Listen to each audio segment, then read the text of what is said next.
this green and pleasant land.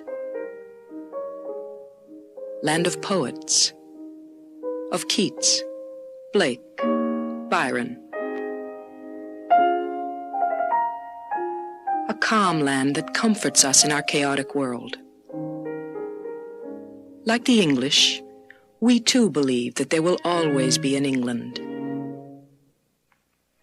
While there's a country lane, wherever there's a cottage small, beside a field of grain.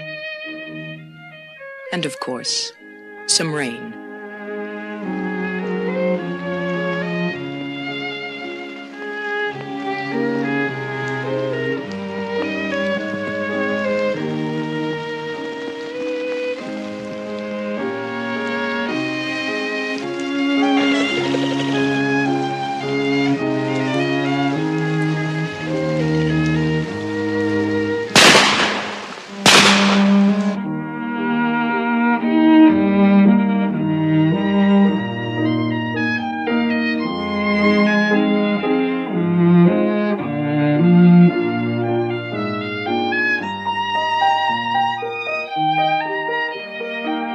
The English.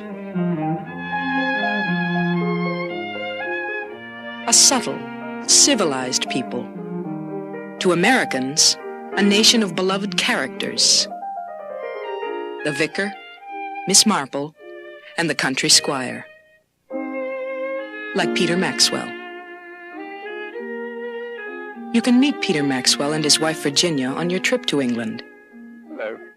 You can visit their home near Winchester. I'm Mr. Charlotte. I could see you. Hello.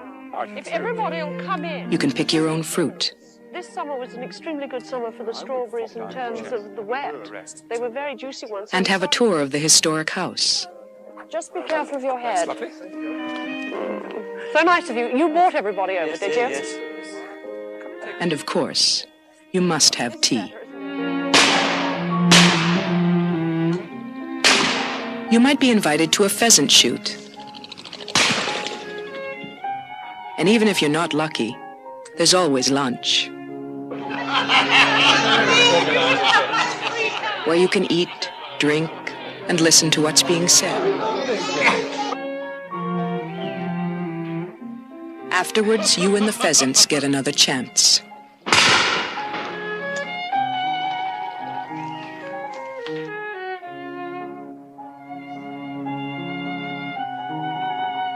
This is what you come to Winchester for. This is England.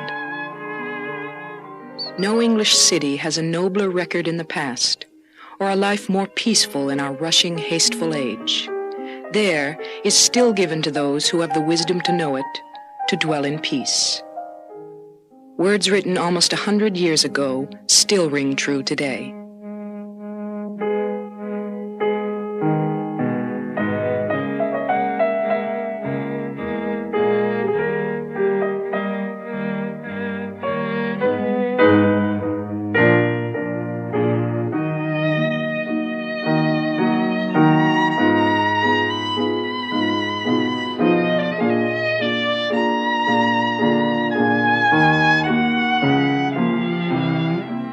Dr. Stephen Winkley is Deputy Headmaster of Winchester College.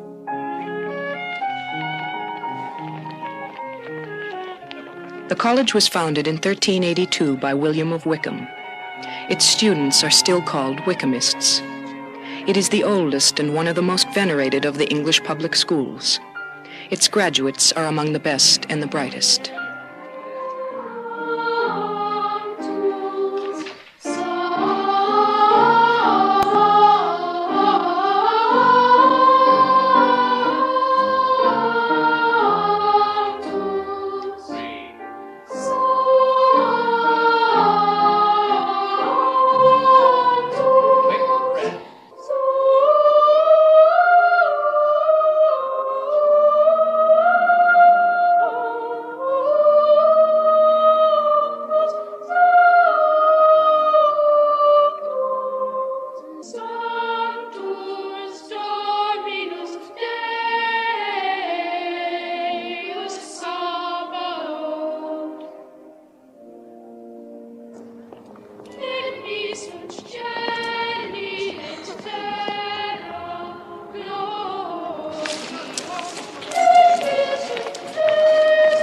The real England is in the countryside, and the admired Englishman is not the successful industrialist, but the educated country gentleman.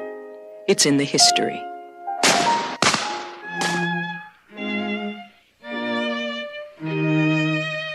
So our journey ends where it began, in the English countryside, where no new ideas, no government plans, no bleak statistics hold faster than the English dream and the belief that as long as there's a country lane, wherever there's a cottage small beside a field of grain, there will always be an England.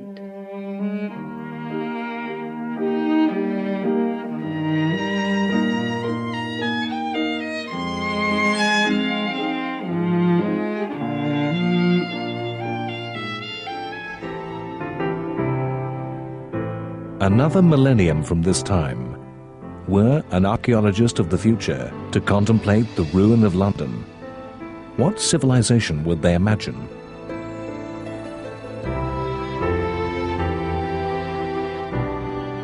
With what spectral people thronged the streets?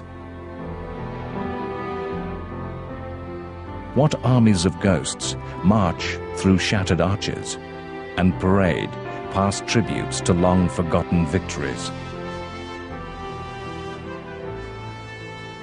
The faces of the smashed and fallen statues would look out from the past, their faces those of an imperial people, of a nation certain of its place in history, their monuments proud boasts of power, allegories of courage, symbolic of mastery. Carved in subjection and servitude, the races of the world would stand in submission and defeat.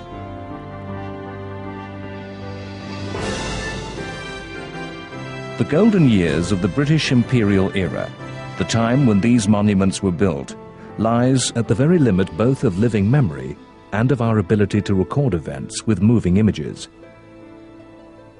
Survivors of these times lived them only as the smallest of infants.